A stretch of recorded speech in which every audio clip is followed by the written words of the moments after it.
Welcome back, everyone, to another episode of the Sports Mixtape. We got a fun one for you today. We're going to do a Nickelodeon TV show snake draft. Throw it back again to our younger days when we all loved watching Nickelodeon. And then we're going to go over a little bit more NBA, our Mount Rushmore of NBA role players. These guys come up big this time of year. You know, there's a lot of them in there. I changed a bunch in and out, but yeah. And then we'll round it out. We'll talk a little bit more basketball.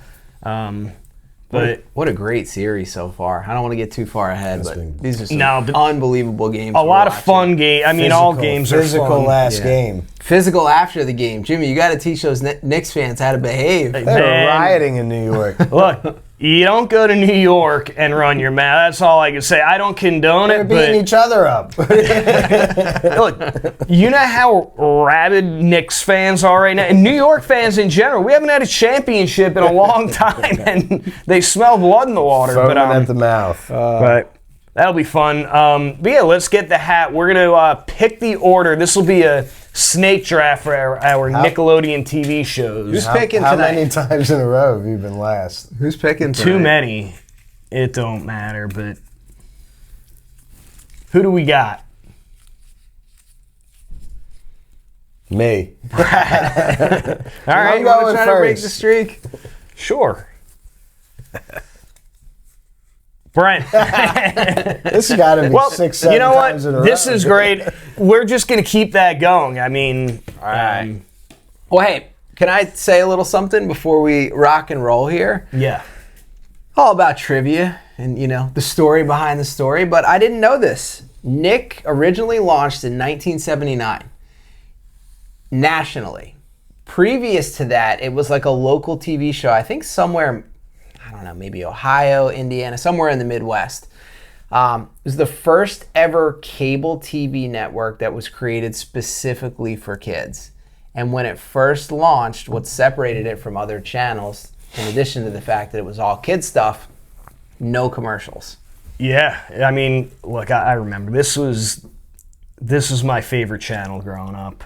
All day, nothing but shows for kids. Summertime when you had the afternoon block of Stickly, and it was all like fan votes to decide what shows actually got aired too. Yep. So it wasn't like the same lineup every time. Yeah, it was you sent your vote in, probably on the back of a cereal box. Yeah, right? Mail-in order. There's a lot of innovative stuff Nickelodeon was doing back in the day. And then when they so that was actually what kept Nickelodeon afloat. Obviously, early on, they struggled to make it without the commercials, but how incredible were Nickelodeon's commercials? Dude, they you were had great. Your cereal commercials, you had your new toy commercials, you had your potential upcoming kids movie commercials.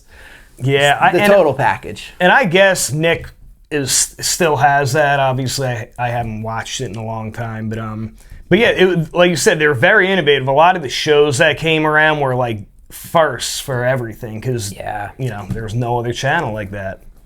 All right, Brad, you want to start us off? The number one Nick show. My number one Nick show.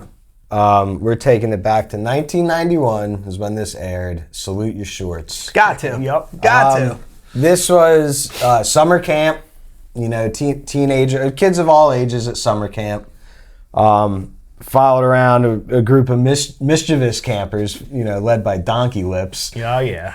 But they had the really clumsy, bumbling camp counselor Ugg. Yep. And They were always pulling one over on Ugg. It navigated like summer romance as adolescents, ghost stories, And we all camp know adventure, you know? it had the best Camp theme Anawana. song. Camp Anawana, We hold you in our hearts, and when we think about you, we makes me wanna fart. Now, the show is based off of the creator's book that was written in the 80s, and same title. Salute Your Shorts, though, came from like a true story of you'd steal kids' underwear and send it up the flagpole. Yep. Yep. And you'd salute them shorts. You had some like great characters in this too. You had Budnick the bully, Yep. the redheaded bully. You had the one girl that was a bit of a diva. You had the other girl that was like a tomboy, really good at sports. And yeah, they were always getting into some trouble. And yeah, it was like a teen. That's the thing I think with most of these Nick shows. Several of them that we're going to talk about were like coming of age shows. Oh yeah, Yeah. All things that a young kid, preteen or teen could relate to. That was going on at the time. That was the show. That was probably the time period that it was on was my favorite show on TV. I couldn't think wait so. for the new episode to come. This had to be. This was number one on my list as well. Well, I think this was. Hopefully consensus. your new number one is one that came on like right after the show, but it was a little later in the evening. Yeah. Nick at Night, right? So the other thing with Anawana is what that stood for. It was like I can't remember the phrase for it, but I don't wanna. That's where they got the name for Camp Anawana. yeah. So good choice, Brad. Yep. I'm gonna go with one that started just a few years down the road about two brothers with the same name. Yeah. Both redheads, The Adventures of Pete and Pete. Again, this was a coming of age comedy. This was ahead of its time. Kind of dark. It was very, very interesting. You had elements of comedy. You had elements where it was serious and dramatic. You had elements of like Serial Killer with Mr. Frosty. And look, you had a lot of good music in this. Guest musical appearances from people in the indie and alt rock I think the scene. theme song was done by An indie band. Yeah. Yeah. The older brother, they call him Big Pete. He's the one who narrates the episode. He's kind of like the voice of reason. He's a little bit awkward. And then you got his younger brother, Little Pete, who's just the best. He's this rebellious, anti-authority. He's got Petunia, the tattoo of the woman in the red dress on his forearm. And what was interesting, if you pay attention in the show, based on the camera angle, some shows she's on the right forearm, some shows she's on the left forearm. Yeah. And Little Pete has this like... dance. Little Pete has this like his nemesis is the school bus driver. They're always like going at it.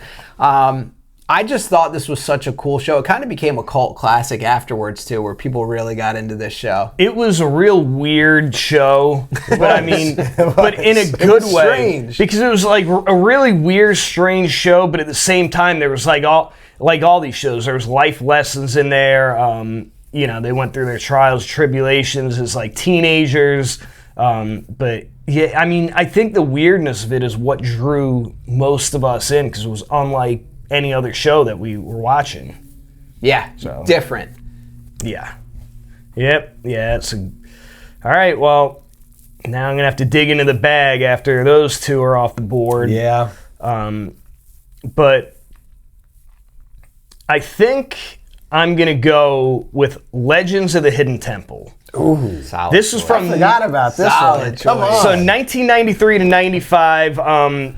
This is a game show where the kids are split into teams: blue barracudas, silver snakes, purple parrots, green monkeys, red jaguars, and orange iguanas. Yep. And you basically competed in trivia challenges and physical challenges.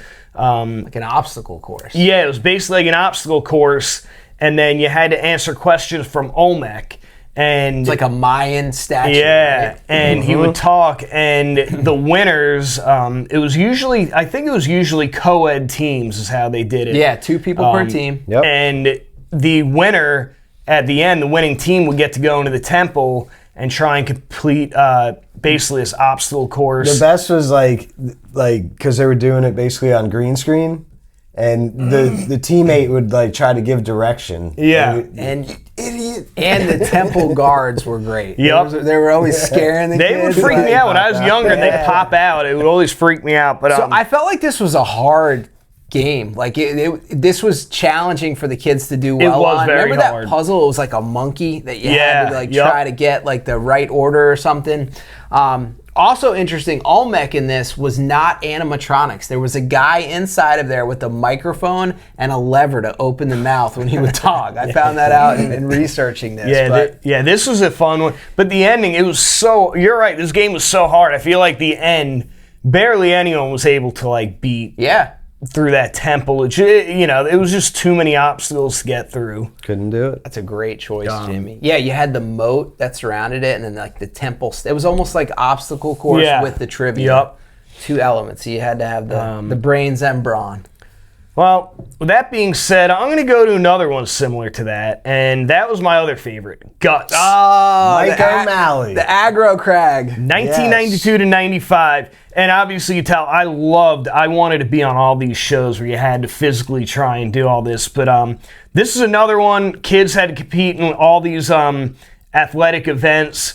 Like you got tied to bungee cords and had to jump off this thing and make hoops. You had to do relay races, all this different stuff in there. But there's a lot of bungee cording. It was like sports on bungee cords. Yeah, it was like the theme, and it was great. It was perfect. Like it's what you would want to do if you were a kid and wanted to be a professional athlete. Like this was the type of thing that you'd want to do.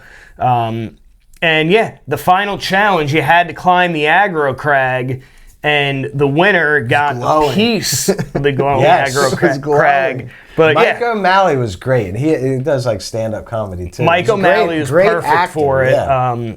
And there was so much like messy stuff in this show. Whether it was slime, whipped cream, like you were always getting covered in some sort of. It's like the kids' version of American Gladiators. Yeah, exactly. Yeah, it was. It was like cutting it. It was like. American Ninja Warrior. It took like Double Dare and probably some of these other ones that we'll talk about. It was like a spin, like a cool spin on top. Yeah, it was a full-on sports challenge. This show that. Speaking of like slime, obviously, which was like something you always wanted for Christmas or your birthday. But you guys remember Gak? Nickelodeon Gak that came out. Yep. Gak was. All right, good choice, Jimmy. So I am gonna have to go with one that came on a bit later as it started getting dark.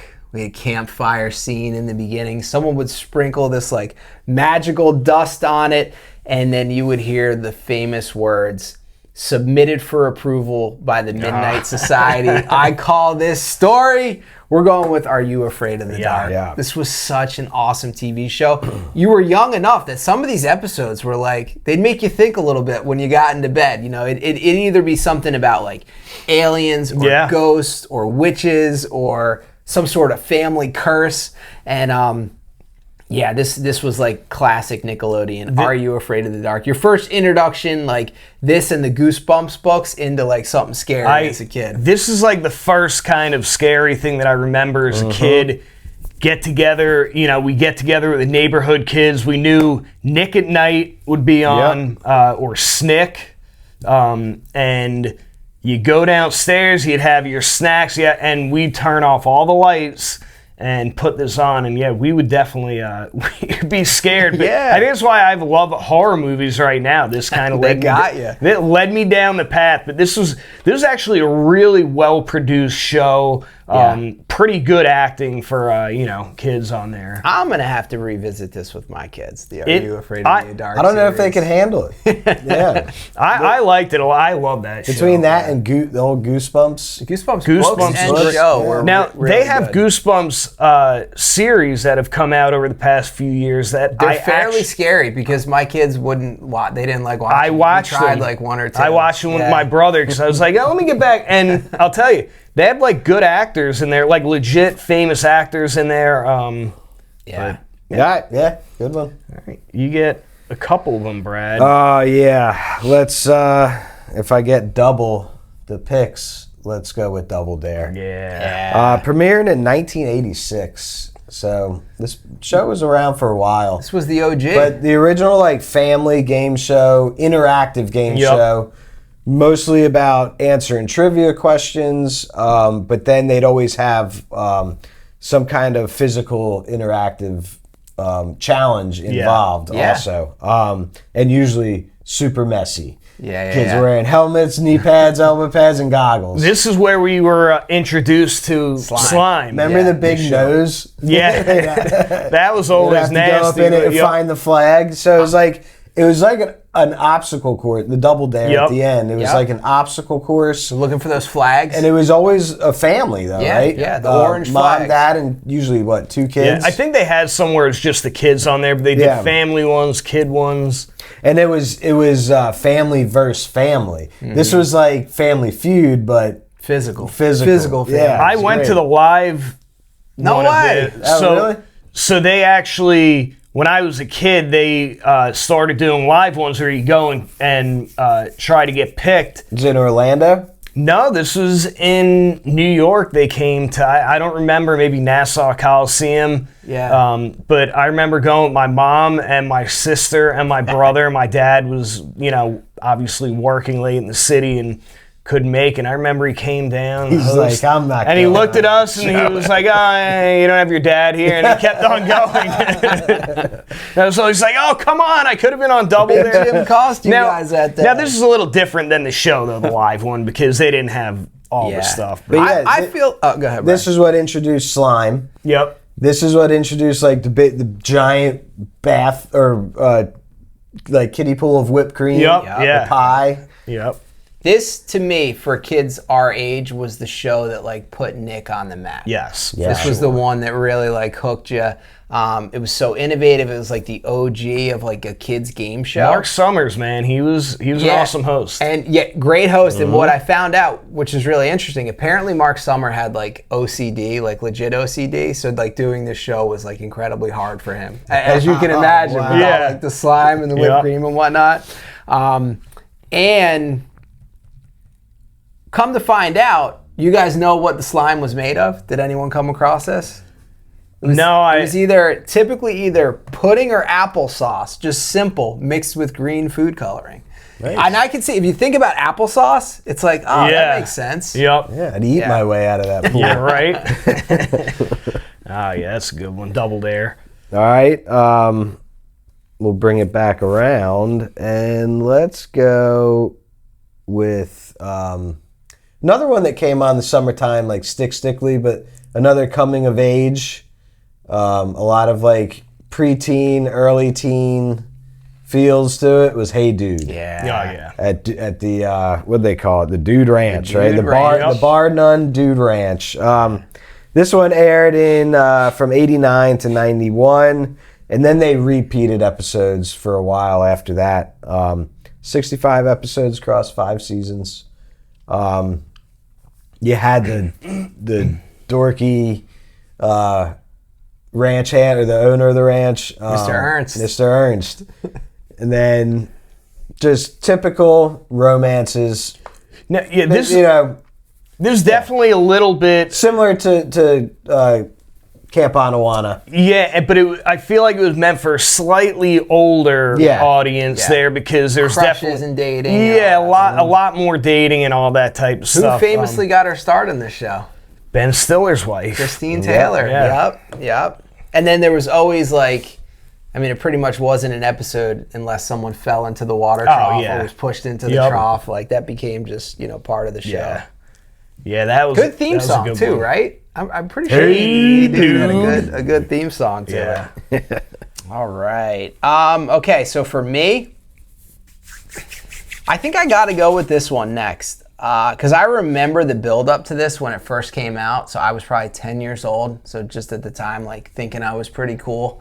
And this show had like a pretty cool theme to it. There was always music, some like R&B going on. I'm going to go with 1994's All That. Yeah. It was like a kid's version of Saturday Night Live. Exactly, it was sketch comedy. You had Kenan Thompson, you had Kel, Amanda Bynes, Gabriel Iglesias all got their start here. Yep. It was a live studio audience when they were doing this. This is where we got good, welcome to Good Burger, home of the Good Burger. There were a bunch of little shticks like that. TLC actually did the theme song. Yeah. So again, it gave it that kind of cool thing. All that. And This was acid wash jeans time. Yes, and during the show's run, you had artists like Coolio, Aaliyah, and Usher all made like cameo appearances on the show. So I'm gonna go with all that for my next pick. This is definitely the kids' version of like an SNL, which a lot of the skits were goofy, but when you're a 10-year-old kid, 11-year-old kid, you're right, we thought that it was incredible that they had this show on the air. And it was the first of its kind for like kids to be able to do that type of stuff. Yeah. All right, back to you, Jimbo. For the double pick. All right. This one actually is one that I thought of last second. I remember watching it. It's called Wild and Crazy Kids, and it's Another great 1990 to 92. Now, this is all outdoors. It took place on a big field, I think, outside the Disney studios, but it was teams of kids competing in all sorts of they did like giant bowling and all these oversized games. This was like they do the big sumo. Remember the show MXC? Yeah, the Japanese show. This was like a precursor. Yeah, so this was it. Yeah, so this is like giant water balloon fights, relay races, obstacle courses, tug of war, Right you are, human Jim. bowling, all that type of stuff. There's trivia in there. And this is hosted by Omar Gooding, Cuba Gooding Jr.'s brother. And I think Omar Gooding is an actor himself now. Yeah. But such a fun show outdoors, especially in the summertime, made you want to go out and do all this stuff. But yeah, it was like an oversized version of all these other shows that just a lot of fun. Nice back. And then I'm going to do this one. Nick Arcade. You remember this one? I don't know.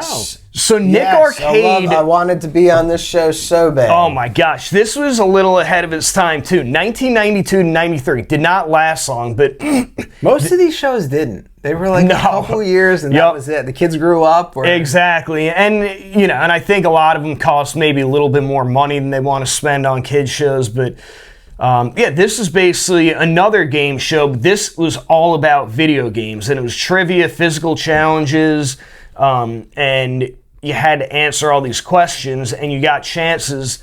In the final round, you got to enter a video game, which basically used at the time, it was groundbreaking, but it was green screen technology where you got to go there, and it looked like you were playing an actual video game. But you're right. This was one that I always wanted to be on as a kid. I thought it looked so much fun, so cool at the time, ahead of its time, and hosted by Phil Moore, who was a great host as well. But yeah, Nick Arcade was nice.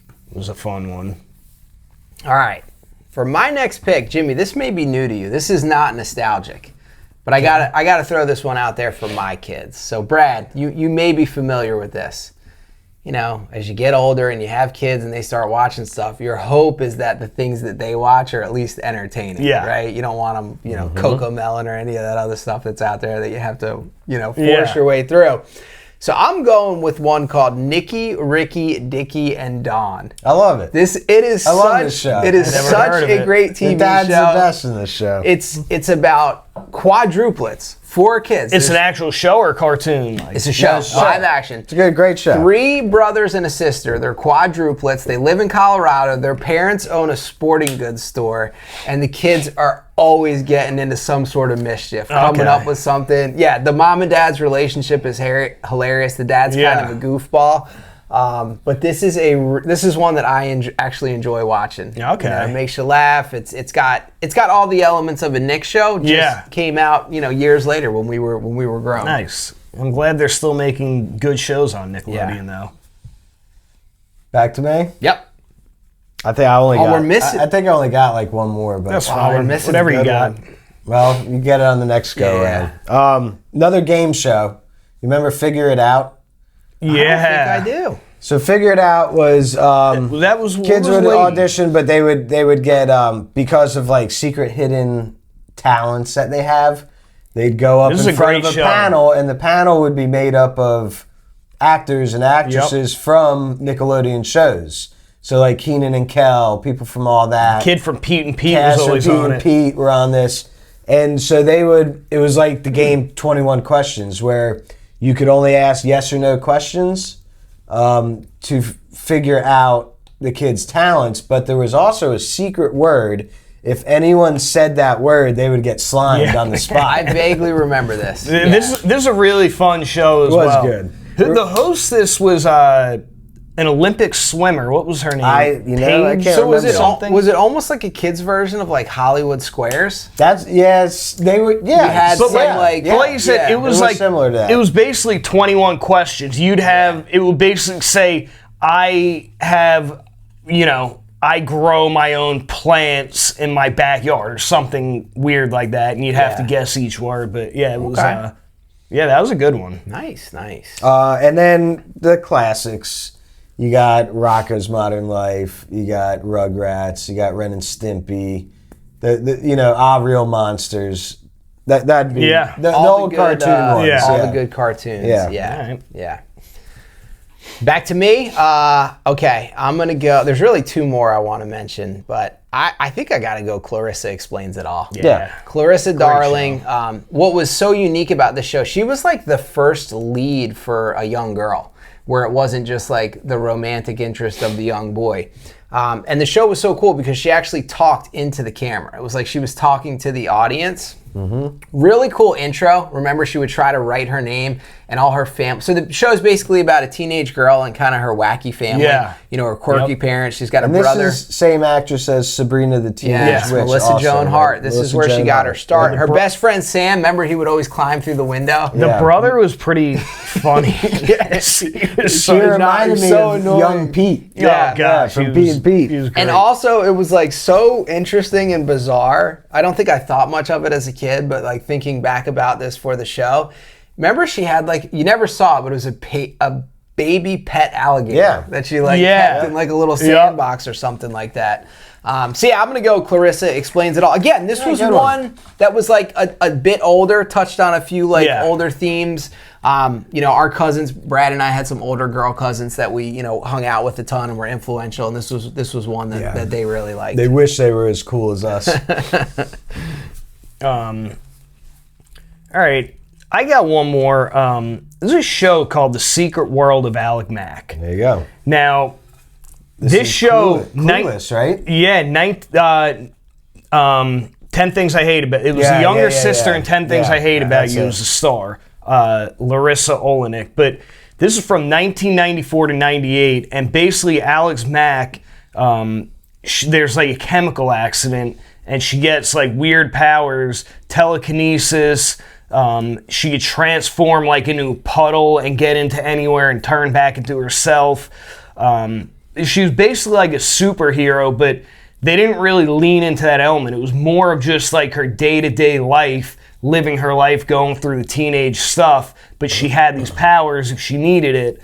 But yeah, this is just a fun show. When it came out, I was 10, and it definitely was one of these that touched on a little bit, older subjects, but just a weird, interesting show for me that was on. Someone had to teach us those things. Yeah, that was on Nickelodeon. Yeah, and they did it, and of course I had a crush on her, and then of course 10 Things I Hate About You came out, and that's a good choice or list. Do you have any more, Jimmy? I got one more I want to mention as a game show. I think I got one more that I could list. Go ahead, go one more then.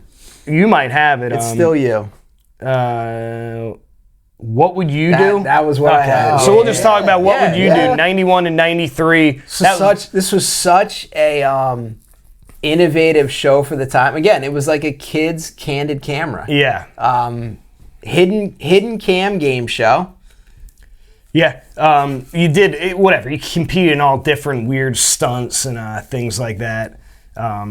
Another show where just slime was heavily involved in this. Acid wash jeans were involved in this show. So basically, acid wash jeans. Mark Summers. With the gag in your pocket. His jeans. What would you do? So with this one, it was like the hidden camera game show, and they would show it to the audience, and they would get to these points where they would pause and try to ask the audience, like, what do you think's going to happen? What will come next? But during those pauses, they would pull a kid out of the stands and usually slime him or have him compete in something. You always wanted to be the kid in the stands that got slimed, though. Mm-hmm. Exactly. So and then of course, like Brad said, we have all the classic cartoons. But I'm surprised nobody mentioned it. I think we at least have to give a nod to Nick at Night. I Dream of Jeannie, Bewitched, I Love Lucy. Yep. Some iconic old school TV shows. Yep. That were always just fun to watch. It was easy, light watching. I Love Lucy was one of the funniest shows ever put on television. Yep. I thought all three of those. I Dream of Jeannie was great. Bewitched, she would wiggle her nose. And for the time, I Love Lucy was a hardworking woman, and didn't put up with any crap from Russ. No. Ricky. Yeah, Nick at Night was definitely awesome. And as I mentioned earlier, Snick, that was, to me, such another innovative thing. That was another, I think, a 2-hour block It was of great kids shows. great- Saturday nights. Great marketing by Nickelodeon to do these different blocks Yep. because it brought you like, I can't miss Snick. I can't miss Stickly. I can't miss Nick at Night. So Yeah. Yeah, but let us know, guys. What were your favorite Nickelodeon shows? It could be old or newer ones. there's got to be a few more out there that we're overlooking. SpongeBob too. Obviously. I mean, another one as an adult. there's a lot. Our younger sisters got into SpongeBob. Look, SpongeBob is a classic, I think, no matter who you are. Yeah. But drop in the comments. Let us know if we're missing any that you guys really liked. We'd love to hear about it if we're missing it. But stay tuned, and we will be right back, and we're going to talk a little NBA. All right, y'all, we're going to go ahead and get into a little bit of NBA talk here. We just wrote down our Mount Rushmore of NBA role players. This is guys that, obviously they're not the stars of the team, but you need them as the glue to I love to these win guys. these games. Yeah. These are your like gritty, do what needs to be done, get in a guy's face if you have to, spark up the crowd, slap the floor. I read this book a few years ago. It was a really good book. I think it was called Captain's Class. And it looked at some of the most iconic sports teams and dynasties over the years, ranging from soccer, World Cup champs, rugby teams, the Spurs, different baseball teams, the Yankees, and they talked about very rare. They looked at like who was like the whether official or unofficial captain of the team, the guy that was like the glue guy. Very rarely was it your best player. Sometimes they synced up, like Tim Duncan. He happened to be the one for San Antonio. Most of the time, though, your unspoken locker room leader was not the best or most gifted guy, but he had Coming off the bench. or just had these intangible qualities like clutchness, vocal, led by example. Sometimes would like push and agitate the other team. So these are guys that you could think of like that, throughout the course of NBA playoffs and finals history. So this one was fun to put together. There were a lot of choices. This was not so easy. Do you want to leave this to the fate of the hat again, or why don't you just go ahead? Well, it's a Mount Rushmore, so it's really just going to be... go one at a time, maybe? Yeah, go ahead. Go ahead, Jimmy. You lead it off then. All right. Well, to start it off, you got to have this guy on your squad, Mount Rushmore of role players. For me, he gets the biggest head on the mountain. Yeah. Robert Horry. Yeah. Big All shot, right. Bob. This guy, I mean, if you know anything about NBA basketball, you know about this dude. 7 NBA championships, 3 different teams, earned the nickname Big Shot Rob. I mean, it's a tough nickname to get when you win that many championships. He played in 7 finals, won all 7 finals. That's it. Just think about that. 7-0 in the finals. It's crazy. And this guy, he was not the star of his team. That's why he's on here. But he hit some of the most clutch shots. Ice water in his veins. 3 game winners in the playoffs. I think he had other ones that were tying shots that sent games into overtime. Yeah, this like you is said, the head guy. 3 teams: Rockets, Lakers, and Spurs. So yeah, impressive. Jimmy, Go ahead, I'm going to give you one that's going to make you proud, Jimmy. He's playing right now. You got to go with Josh Hart. Hustle player. He is the heart and soul of that team. Yeah. Gritty. You saw last night, on the play where, he got the technical for it, but he got, pushed to the ground and ended up kicking at Luke Cornett. Josh Hart is one of those guys that he's like a Swiss Army knife, right? He can board. He plays way bigger than his size. He's listed at 6'4". The guy is one of those guys that's an incredible rebound. He's like a guard-forward hybrid. He's an incredible rebounder, very good versatile defender, good passer, streaky, but he can get hot sometimes. Last night he had 4 threes, had 16 points in game 1 of this finals. 27 minutes. This is a typical Josh Hart stat line, right? He gave him 15 boards in 27 27 minutes, had 4 steals and a block.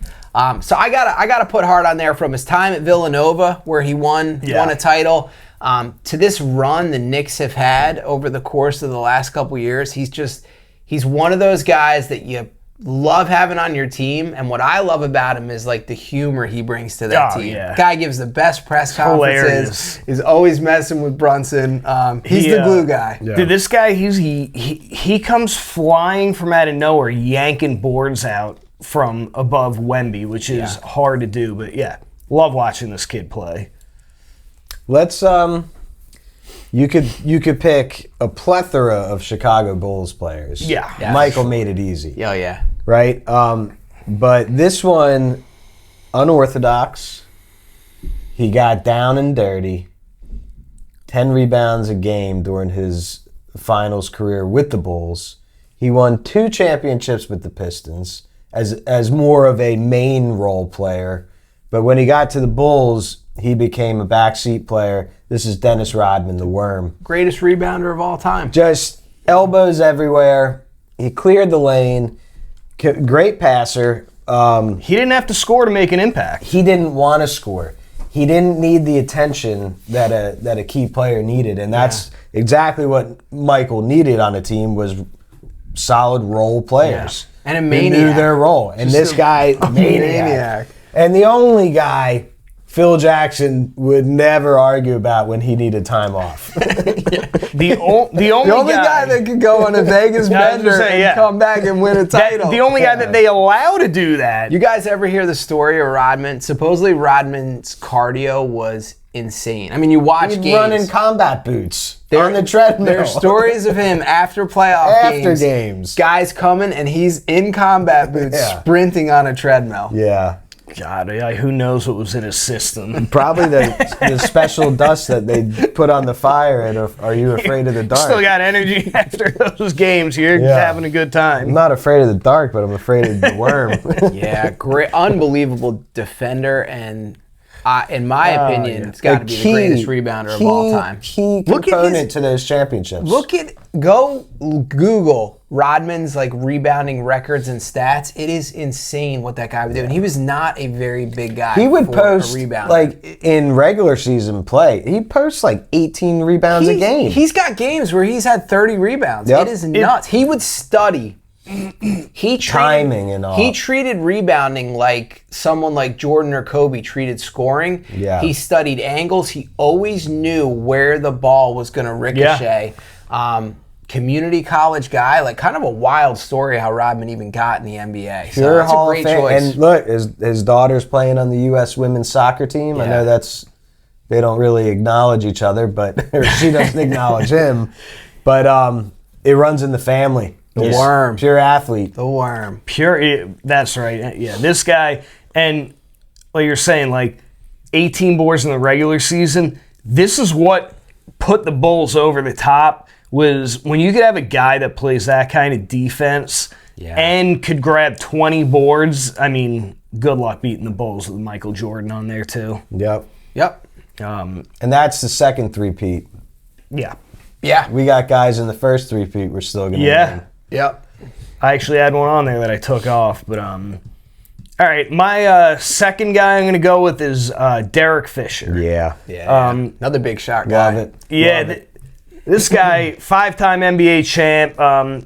The amount of clutch shots that he hit was incredible.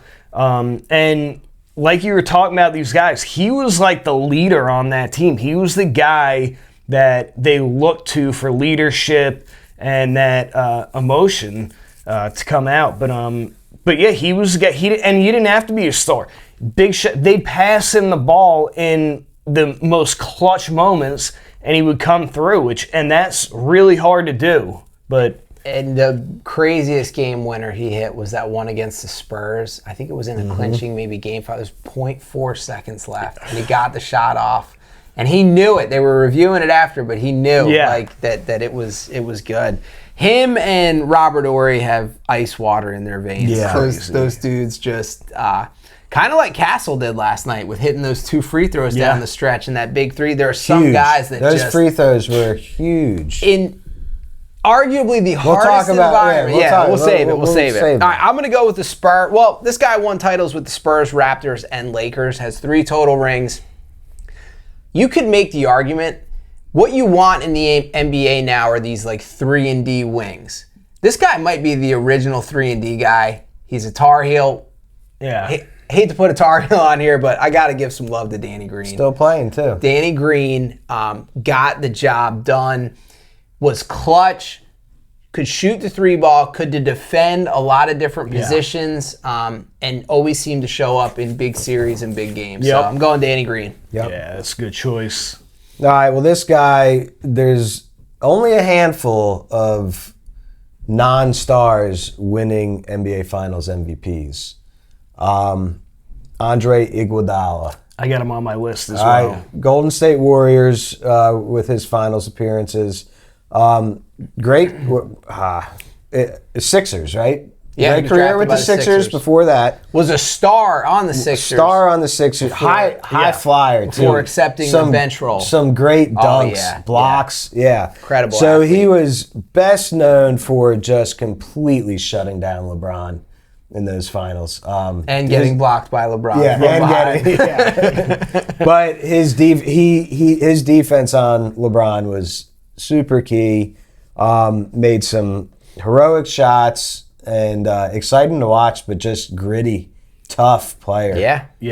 I got this guy on my list too. This is just the guy that you'd want. You know, everything that you said, Brad. Everything you want in a role player.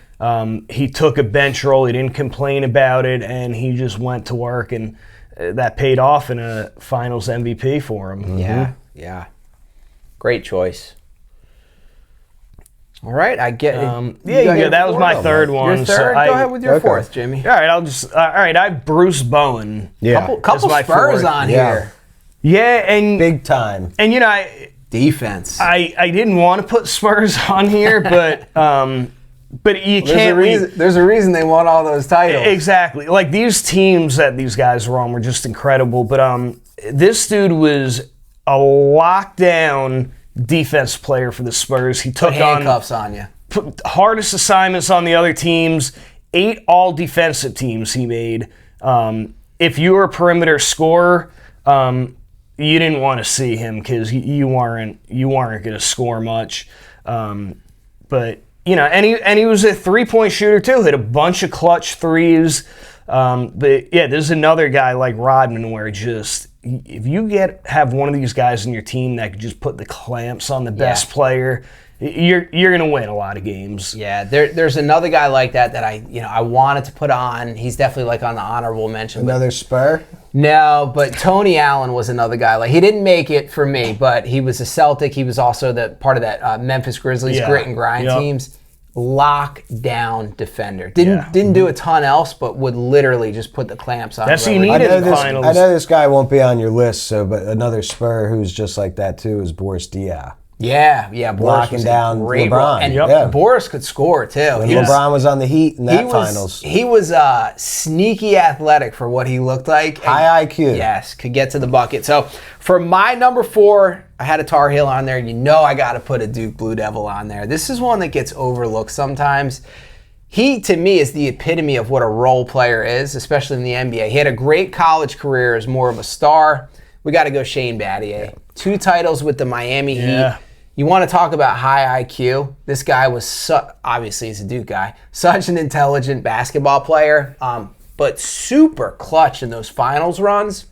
Yeah, they needed him to win those. In 2012 against Oklahoma City when they got their first one, he shot over 57% from 3. He was another 3-and-D guy. And then in 2013, the deciding Game 7 against the Spurs, this guy goes 6 of 8 from 3, drops 18 points.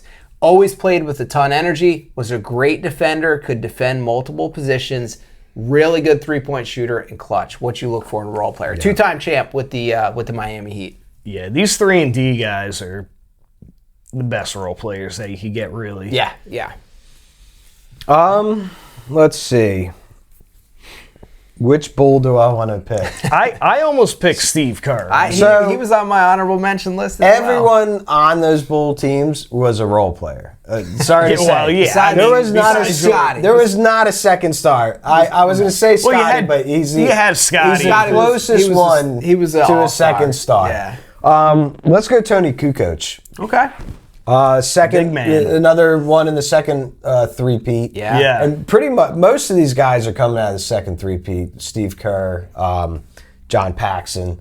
But Kukoc, big man, 6'11", spread the floor for Michael. Could shoot the three, but that was huge, just spreading the floor out. The guys had to come out to the top of the key, leaving that lane open for He Michael. would dominate some of the other big men, too. Yep. I mean, he was no slouch there. He got it done on the boards.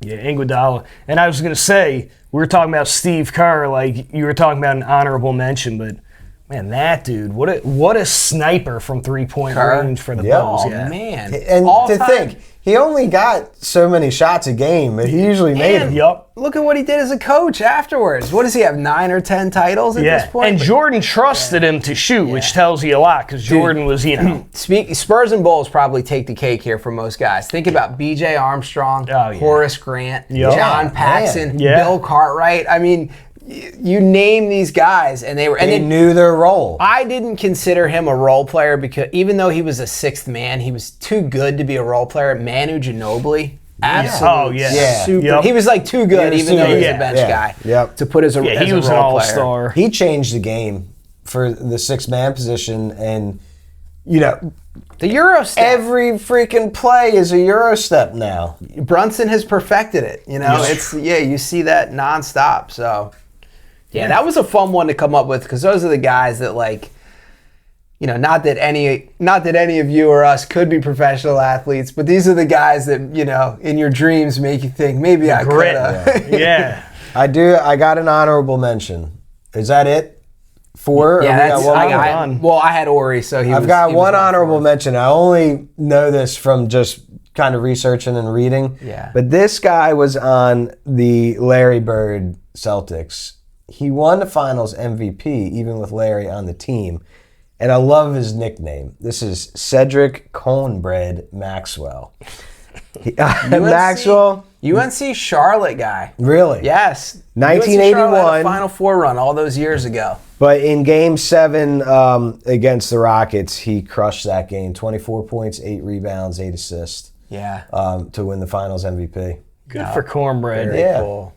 The only reason I know that is because my mother-in-law at one point in time worked in UNC Charlotte's athletic department. Okay. And said that's where they put together I think maybe a Final Four run at one point. And Maxwell was the star of that team. I'm pretty sure. Yeah. You may have to fact check me on that one. You guys fact checked him. All right. Well. Yeah. I just got to say one more. Brad mentioned him last week or 2 weeks ago. Big part of those Warriors teams, when he would come off the bench when they needed a bucket, mid-range assassin. Yeah, Livingston. Sean Livingston. Yeah, unreal. You got to have him on this list. Yeah. Yep. Yeah, that guy was a great shooter. I want the You could argue JaVale McGee, too. Even though he was took a minute to fit into his body, he had some moments for those Golden State teams. I want to know, you stat checkers out there, give us Livingston's actual mid-range numbers because I think he's 100%. I don't think he ever missed. Well, he was incredible for a while. I mean, it was nuts. Before he had a gruesome ankle injury that derailed his career. He was supposed to be an insane NBA talent, and just the fact that he ever got back on a basketball court was impressive. Yeah. Never reached the heights that he probably would have pre-injury, but yeah, you talk about silky smooth. He could get to that. When he wants to, Bridges reminds me sometimes. I feel like when Bridges is in that 14 to 16 foot range, it's rare that the shot doesn't go down. And he can almost always kind of get to that spot. Livingston reminds me of that a little bit. One more, Mario Elie. Yeah. 2 championships with the Rockets with Hakeem. Yeah. And then the Spurs' first championship, or the title in '99. With Tim Duncan. All right. Yep. He hit a crazy corner 3 too in the Rockets' first championship there. Yeah, Mario Ellie. He was on, I think, the second NBA Jam edition that came out as one of the guys you could toggle in there. Deadly three-point shooter. In that game. The best was you could toggle in Rodman. All right, we're gonna every rebound. Let's move on to the NBA Finals. I got a lot to say about. We've got a great series so far. So number one, we live very close to Norfolk. Tony Brothers running for mayor of Norfolk, but didn't see him at the game last night, huh? No, he's running for mayor. No, he's under investigation for gambling during these playoffs. Really? It's a real story? That's the word on the street. Oh. Yeah. Now, whose word? I didn't think that they changed the referee lineup. I don't know. And I didn't see him out on the court last night, so I'm starting to think... he wasn't reffing last starting night. to think these rumors might be a little bit true if he's not there, because he's usually the head ref. The way that these calls have been going, it's been sloppy. It could be true, but... They are letting them play, to say the least. And I think last night was the most... Wemby just shoved Brunson down. That should have been called. Yeah. I will say this. I do think if I was a Knicks fan, so I'm going to give Jimmy some grace here, because if this was the Celtics, I'd be pissed. I am not a complainer. I never complain about refs on my team, and I'm not even going to use that as an excuse, but I do think, look, when the announcers are calling literally several times the game going, whoa, how is that? Or going... How is that a foul? I just think they got to make you think what's going on. They got to be a bit more consistent with it. It's either call it every time or don't call it at all. Both teams, yeah. Because some of the calls are really touchy, light fouls, and then they're not calling these obvious, like... Yeah. Well, Wemby goes to the basket, you touch him with a finger, they call a foul, but he'll throw elbows. Like when Castle went Marshawn Lynch over Brunson last night, they didn't call that an intentional foul. Yeah. Now I do like that they let him play. I do too. I think it's playoff basketball. The only thing I will say is to balance it out, they're not calling it, and I think this is what's going to happen to Wemby, just like it happened to Shaq. You could call a foul against Wemby on every play. If you watch the last two series with OKC and the Knicks, someone is holding that dude's arm or jersey literally on every single play. So that's where like Spurs fans could counter. But the free throw disparity in the second half last night was pretty intense. And look, I'm telling you right now, I said it early. I'm sticking with it. I still have the Spurs in 6. I think the Spurs are starting to unlock and figure out the Knicks a little bit. The Knicks have to get back to... They've gotten very Brunson-centric the last game and a half. And don't get me wrong, Jalen Brunson is incredible. I love watching him. When you're averaging like 20 points every fourth quarter, you got to go to him. But listen, here's the issue. The Knicks were at their best during this month-long winning streak when that ball is moving, touching 6-7 guys' hands. Right now, Brunson's getting his points, but look, he's not been very efficient in this series. No. In 3 games, he's shooting 37% from the field and only 28% from 3.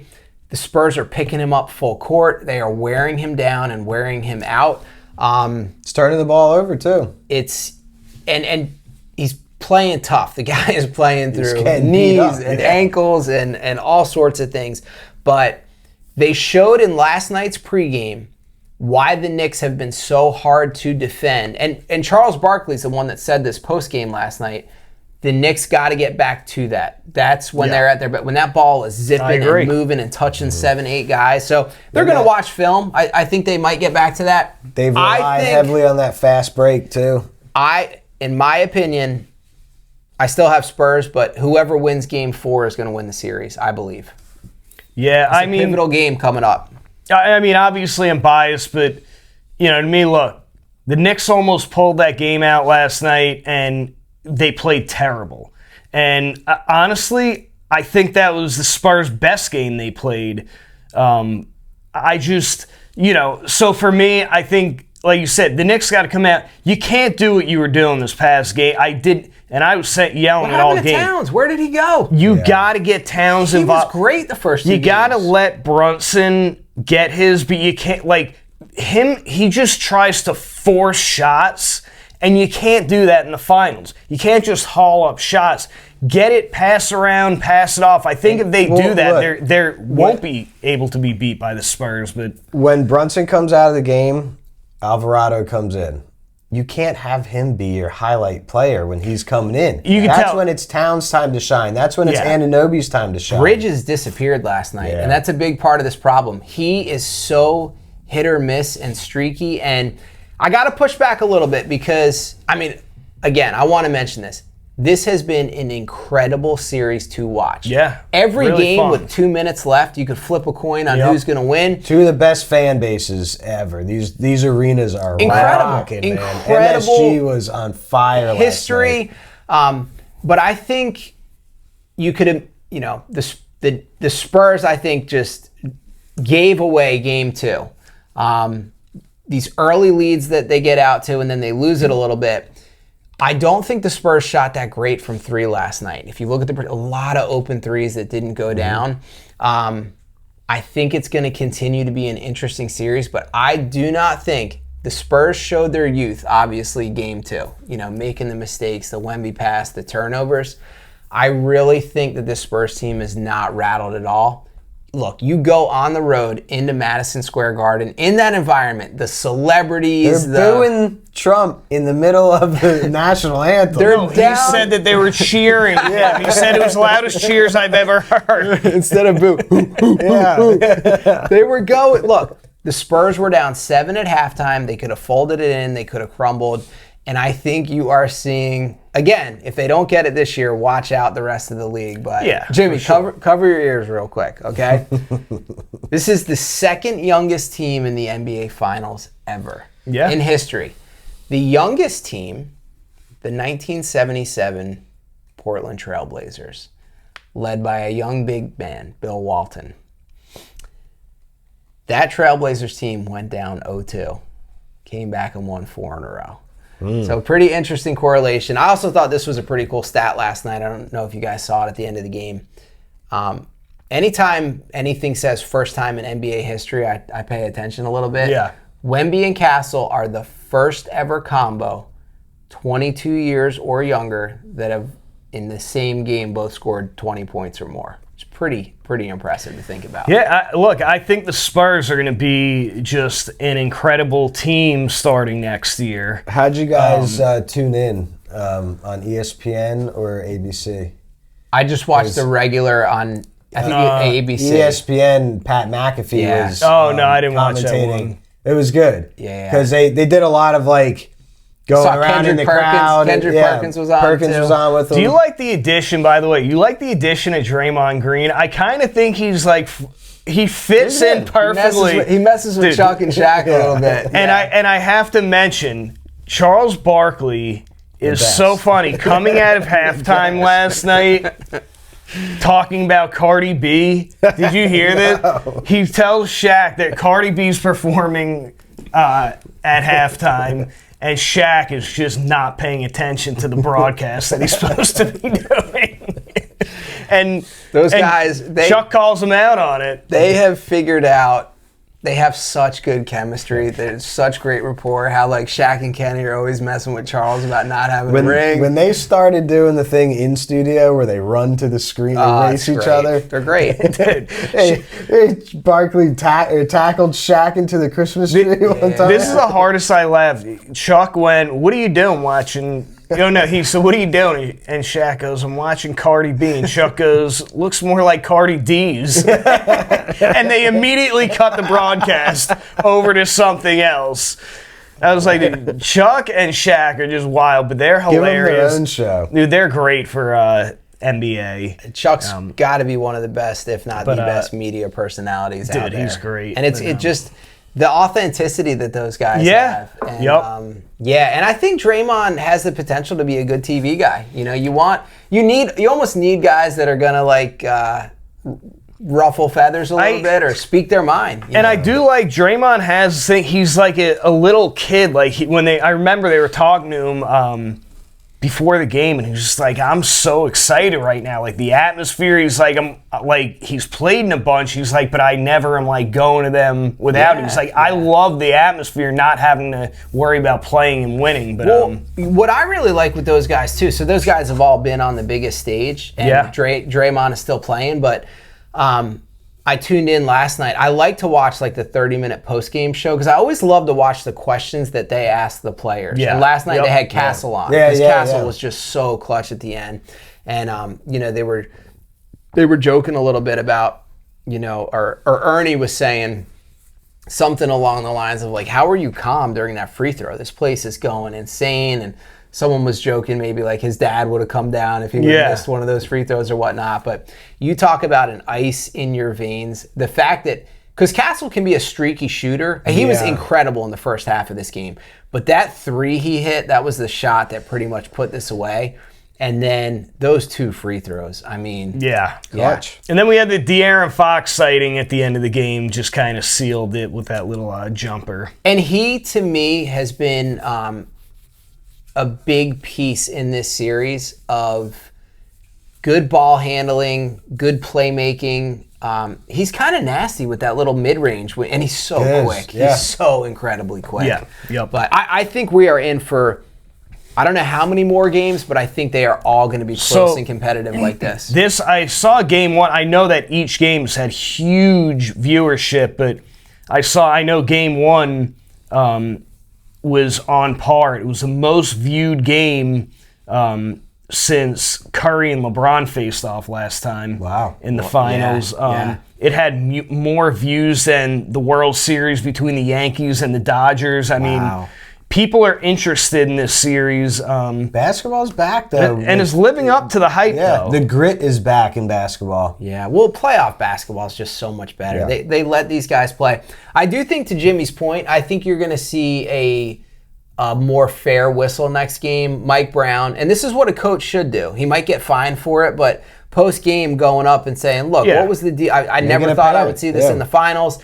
That's what the coach's job is, and the NBA will look at some of these things, and I think you're going to see a tighter whistle next game. I think just call, and like you said, I think you just got to, if you're going to call these ticky-tacky fouls or not, like, you just got to keep it even on both sides. You can't start blowing the whistle for one team because then it looks bad. My cousin Tyler came over to watch the game with me last night. It's the first time he ever seen Wemby play, first of all. But pregame, he's like, isn't that like Adam Silver guy, the commissioner? And it was so funny because he came on. He said he looks like one of those lizard people everyone talks about. Oh yeah, but we're excited for the rest of these finals and to see what happens. Real quick, simply because I know very little about the sport, but I know it starts in 2 days. Do you guys have any picks or sleepers for World Cup coming up? I haven't paid attention, but I think France is the favorite. France and Spain. I think Mbappe. Spain. I think they have like the best player in the world now, Yamin Yamil or something. A young dude, but I think he's like the new like Messi or Ronaldo. Yeah. But look, U.S. is probably not going to make it. They're not making anywhere. It probably. You just watch them play. Now they did look good against Germany in that last friendly, lost 2-1, but. I'd love for U.S. to be really good in soccer, but we're just not there yet. It's because our best athletes are playing in the NBA finals right now. Put LeBron in goal. Nothing's getting. Well, that's why you imagine Steph Castle out there as like, You look at these teams and these guys are giant. Like all of them are huge. It's all the best athletes from their country. Yeah. Yeah. We're taking our best athletes are playing basketball, baseball, football, and then. Another sport we don't talk much about, but the Stanley Cup Finals has been another great finals. Yeah, a lot of OT Vegas games. up 2-1 in the series. They're actually playing right now as we're filming. I think Carolina scored 2 goals in the first 3 minutes of the game. Carolina's up 3-2 right now, trying to even the series. And then what do we got coming up? U.S. Open's coming up too soon, right? Father's Day. That leads us to next week. Yeah, join us next week. We're going to have a bit of a Father's Day tribute. We're going to do our top 5 favorite TV show dads. this could be is all time. So I'm gonna have to do a bunch of research, but I already have a handful that I like. But yeah, tune in next week. Join us again. Until next time, see ya.